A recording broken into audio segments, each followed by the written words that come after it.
Sedangkan ini ada sedikit update Bapak Ibu semuanya untuk untuk tesnya adalah kompetensi teknis saja Bapak Ibu. Tidak ada seleksi SKD, hanya seleksi kompetensi bidang saja. Untuk yang mereka yang sudah memiliki sertifikat pendidik, maka nilainya di 100, tetapi tetap harus mengikuti tes ini. Harus mengikuti, maksud saya tetap masuk, kerjakan dengan sungguh-sungguh meskipun punya sertifikat pendidik. Kemudian meskipun diakui 100% bagi yang punya sertifikat pendidik, harus lulus untuk ini manajerial, sosiokultural, dan harus lulus passing grade untuk yang lainnya. Nah, kemudian afirmasi yang lain, ujian seleksi pertama tadi itu afirmasi, hanya guru honorer sekolah negeri masing-masing. Kedua dan ketiga terbuka untuk semua guru honorer dan lulusan PPG. Bonus poin ini ada perubahan sedikit, yaitu 35 tahun. 35 tahun dan ini bonus poinnya ada perubahan enggak ya kemarin? 70, masih 15%. Dan penyandang disabilitas itu mendapat bonus poin 10%. Saya cek dulu apakah ada perubahan. Kemudian peserta yang sudah memiliki sertifikat pendidik mendapatkan nilai penuh pada tes kompetensi bidang. Nah, kemudian Prof, tadi disampaikan mengenai soal ya, mungkin ini juga menjadi keresahan kawan-kawan. Kita itu kan ada 3 kali gelombang ya Prof. Gelombang pertama khusus teman-teman honorer KKI yang terdaftar Dapodik, yang kedua, ketiga baru dibuka umum, kan begitu ya Prof? Pertanyaannya adalah ketika kawan-kawan honorer KKI yang tidak lolos di gelombang pertama, di mana mereka bersaing dengan sesama mereka, kemudian mereka karena tidak lulus ikut di dalam gelombang kedua, gelombang ketiga dengan jalur umum, tipologi soalnya seperti apa Prof? Bobot soalnya Prof? Nah, jadi apakah ada perbedaan tingkat soal antara tes gelombang pertama, kedua dengan ketiga? Kemudian nilai afirmasinya sifatnya akumulatif atau yang diambil yang paling tinggi atau nanti memilih yang di gelombang yang mana Prof? Atau hangus gelombang pertama, kemudian gelombang kedua beda lagi, gelombang ketiga beda lagi. Nah, itu gimana Prof? Kalau kualitas soalnya sama, karena ini afirmasi itu hanya kesempatan ya, kesempatan pertama gitu saja. Jadi guru honorer yang mengabdi di sekolah negeri, karena memang undang-undang ASN itu mengatur ASN itu adalah aparatur sipil negara, pegawai pemerintah yang bekerja di instansi pemerintah, gitu ya. Karena kalau ada pertanyaan kenapa tidak di swasta, kok harus ditempatkan di instansi pemerintah, mungkin nanti ada skema lain. Ini yang dipikirkan juga oleh Mas Menteri, karena Mas Menteri dan Pak Dirjen semua kan dari swasta, jadi sangat peduli dengan swasta. Namun karena undang-undang ASN ini mungkin yang kenceng soal ini itu adalah Kemenpan RB kan, yang punya aturan tentang ASN. Ini soalnya itu, kualitas soalnya itu sama, tapi soalnya berbeda gitu ya. Maka kita buat sekian set soal, dan itu diukur, dikembangkan oleh benar-benar oleh orang lain. Konsorsium ya, konsorsium yang profesor yang diketuai oleh seorang profesor pengembangan instrumen dari UPI. Dari situ soalnya diacak sedemikian rupa dengan tingkat kesukaran dan bobot. Yang satu set untuk tahap 1, satu set tahap 2, satu set tahap 3 itu sama. Karena sebenarnya penempatan sekolah negeri swasta itu kan tidak membedakan kepintaran kan, mereka tuh rata-rata saja. Tapi hanya beruntung jadi sekolah negeri, yang lain di sekolah swasta. Nah, kemarin ini dari ini passing grade mereka diperhitungkan saja kemungkinan. Jadi nanti dia akan punya passing grade Pak Mas Sumardiansyah. Belum terbit ya Prof passing grade-nya ya? Belum dirilis ya? Belum dirilis. Ini nanti kami akan rilis baru di pertengahan Juni. Jadi misalnya begini, Mas Sumardiansyah itu ikut ya guru honorer di SMP 1 ya kan, memenuhi passing grade katakanlah 70. Namun di situ rankingnya kan setelah passing grade untuk kesempatan pertama itu memang di ranking yang tertinggi yang masuk, padahal punya passing grade, maka passing grade ini akan dibawa di berikutnya. Bisa ikut, bisa tidak tes. Karena kalau yakin, oh aku tinggi kok, nggak usah ikut. Tapi kalau misalnya saya pengen nyoba lagi, passing grade-nya itu akan diperhitungkan yang paling tinggi.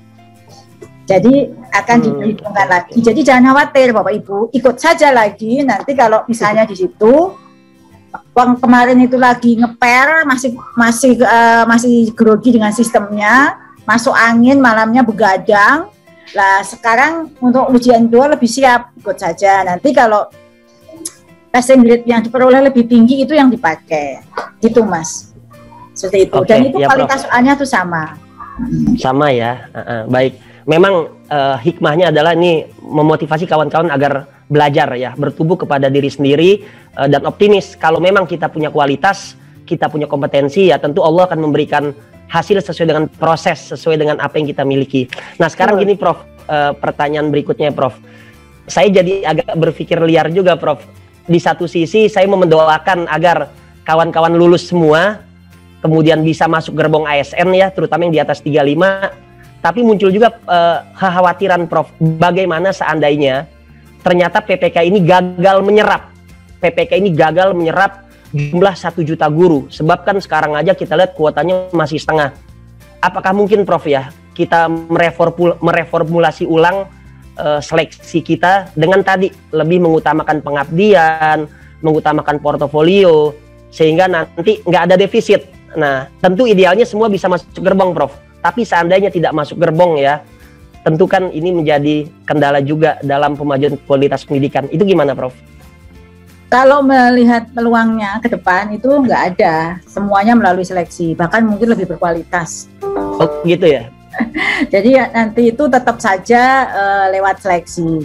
Jadi ada kemungkinan dibuka lagi tahap kedua karena kami dari sisi anggaran, kayak saya ini untuk anggaran 2022 masih meminta anggaran untuk seleksi guru ASN P3K yang selisih yang sekarang belum ada. Seleksinya masih sama, mungkin lebih awal ya, karena ini kan waktu Januari sampai bulan Agustus ini untuk persiapan. Pembicaraan antar kementerian ini sungguh sangat luar biasa ya, namanya juga menyamakan persepsi orang, otaknya orang pintar semua. Dan baru pertama kali loh Mas Sumardiansyah, baru pertama kali Kementerian Teknis itu menyelenggarakan tesnya sendiri untuk guru-gurunya. Selama ini tidak ada, ini bahkan diirikan oleh Kemenkes. Kemenkes itu kan dia punya dokter, punya perawat, seleksinya pun harus Kemenpan RB BKN. Ini kan karena lobby dan kemampuannya Mas Menteri dan kita semua, supaya guru-guru ini kita urus saja, soalnya guru-guru ya kita yang mengembangkan pakai sistem UNBK kita sendiri. Jadi supaya apa? Dari itu kita bisa mengembangkan juga bahan belajarnya yang sejalan dengan kisi-kisinya, gitu Mas. Jadi jangan berharap untuk tes yang lain selain tes. Itu tidak ada.